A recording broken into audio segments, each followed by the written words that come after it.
quizzes and riddles, a place to share jokes and laugh out loud.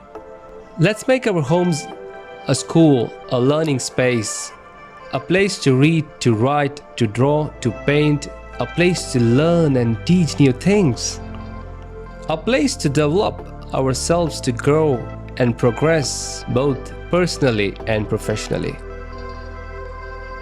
Let's make our homes our favorite dining place, our favorite food joint. Chef out new dishes, create recipes, try out new spices, new cuisines, cook, eat and repeat.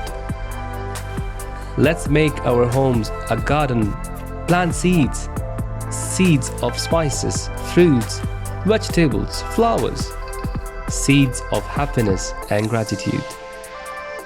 Let's make our homes our favorite store. Deep clean, organize, reorganize, order, decor, label, move, sell, and most importantly, donate.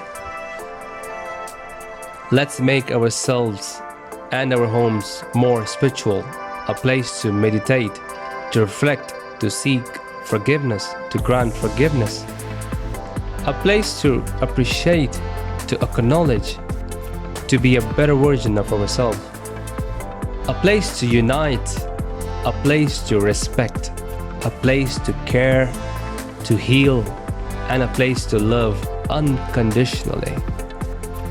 Let's make our home a place where the heart is. Stay safe, stay blessed.